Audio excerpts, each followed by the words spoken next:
টি-20 বিশ্বকাপ ভারতে গিয়ে খেলবো না, এই যে বাংলাদেশের কঠোর অবস্থান, বাংলাদেশ এই অবস্থানে যেতে পারে, এমন হার্ড লাইনে যেতে পারে, আমার কেন যেন মনে হয় আইসিসি এবং বিসিসিআই দুই প্রতিষ্ঠানের কেউই এটা ভাবতে পারেনি।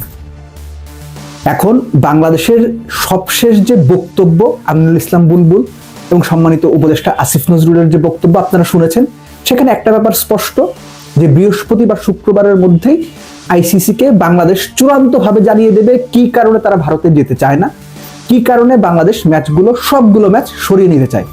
এখন কথা হচ্ছে, যদি কোনোভাবে বাংলাদেশ শেষ পর্যন্ত ভারতে গিয়ে খেলতে রাজি হয়, আগ পিছ ভবিষ্যৎ বর্তমান চিন্তা করে, তখন বাংলাদেশের দর্শক এই ব্যাপারটা কিভাবে নেবে? বিসিবির অবস্থান সাধারণ ক্রিকেট ভক্তদের কাছে কেমন হবে? একই সঙ্গে সরকারের অবস্থানকে দর্শকরা কিভাবে দেখবে? ব্যাপার তো সত্যি যে আবেগের ঊর্ধ্বে উঠেও বাংলাদেশের বিশ্বকাপ না খেলাটা অবশ্যই একটা সেটব্যাক। বাংলাদেশ বিশ্বকাপ থেকে যে প্রাইজ মানি কিংবা যে টাকা পয়সা পাওয়ার কথা, সেটা আমি এক পাশে সরিয়ে রেখেই বলছি, শুধুমাত্র ক্রিকেটীয় দিক থেকে বিশ্বকাপ না খেলা অবশ্যই যে কোনো ক্রিকেট প্লেইং কান্ট্রির জন্য একটা বড় ধাক্কা, একটা ক্ষতির কারণ।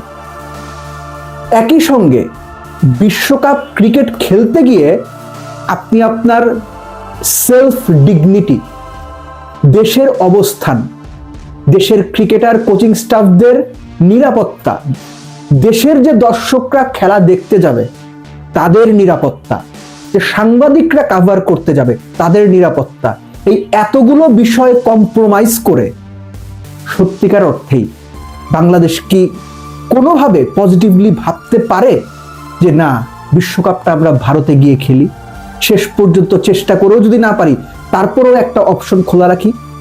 আমার কেন যেন মনে হয় বাংলাদেশ সেই অপশনটা খোলা রাখতে চাইছে না কিংবা চায়নি। বাংলাদেশের hard line, straight line, either Bharat থেকে বাংলাদেশের ম্যাচগুলো সরিয়ে নেওয়া হবে, শ্রীলঙ্কাতে খেলা দেওয়া হবে, অথবা বাংলাদেশ বিশ্বকাপ ভারতে গিয়ে খেলবে না। মাঝামাঝি কোনো ব্যাপার নাই এখানে। এখনো পর্যন্ত বাংলাদেশের সব কর্মকাণ্ড, কথাবার্তা শুনে অন্তত আমার কাছে সেটাই মনে হয়েছে। একটু পেছনে ফিরে গেলে আপনারা দেখতে পাবেন বা আপনারা নিজেরা এরই মধ্যে শুনেছেন হয়তো, যখন প্রথমবার এই বিষয়টা সামনে আসে, আলোচনা হয় ক্রিকেট বোর্ডে, তখন কিন্তু ক্রিকেট বোর্ডের পরিচালকদের অনেকেই সরাসরি আমরা খেলতে যাব না এই অবস্থানের বিরোধী ছিলেন। আপনি তাদেরকে দোষ দিতে পারবেন না, আপনি কোনোভাবেই তাদের বলতে পারবেন না তারা ভুল কিছু বলেছেন। কেননা আপনি যখন কোনো কিছু, তাদের ব্যক্তি জীবনেও পয়েন্ট অফ নো রিটার্নে চলে যাবেন, সেখান থেকে কিন্তু আপনার ব্যাক আউট করার আর কোনো অপশন নেই। সো বাংলাদেশ ক্রিকেট বোর্ড তথা বাংলাদেশ সরকারের সাথে কমিউনিকেশন করে, কিংবা হতে পারে সরকারেরই সিদ্ধান্তে, বাংলাদেশ এখন বিশ্বকাপ খেলার ইস্যুতে পয়েন্ট অফ নো রিটার্নে চলে গেছে। যদি বাংলাদেশ তাদের এই অবস্থান ধরে রাখে, যদি ম্যাচগুলো সরিয়ে শ্রীলঙ্কাতে না দেওয়া হয়, বাংলাদেশ বিশ্বকাপে খেলতে যাবে না, এই অবস্থান ধরে রাখে, সাধারণ মানুষ, বেশিরভাগ মানুষ বাহবা দেবে। যদি বাংলাদেশ কোনো কারণে কনভিন্স হয়ে, আমি আবারও বলছি, কোনো কারণে কনভিন্স হয়ে ভারতে খেলতে যায় বিশ্বকাপ, সিকিউরিটি কনসার্ন যেটা আছে সেটা অমিট করেই, সিকিউরিটি নিশ্চয়তা নিয়েই, প্লেয়ার, কোচিং স্টাফ, দর্শক, সাংবাদিক, সবার সিকিউরিটি কনসার্নের ব্যাপারে যে নিশ্চয়তা, সেটা নিয়েই যদি খেলতে যায়, বাংলাদেশের ক্রিকেট প্রেমী দর্শকদের কাছে ক্রিকেট বোর্ডের অবস্থানটা কি খুব পোক্ত থাকবে? ক্রিকেট বোর্ডের তখনকার কার্যকলাপ দর্শক কি সাধুবাদ দেবে? বাংলাদেশে যে কোনো কাজ করতে গেলে দর্শক কি ভাবছে, যে কোনো প্রতিষ্ঠান এটা এখন চিন্তা করে। দর্শক কি বলবে, দল সিলেকশনের সময় এটা চিন্তা করা হয়।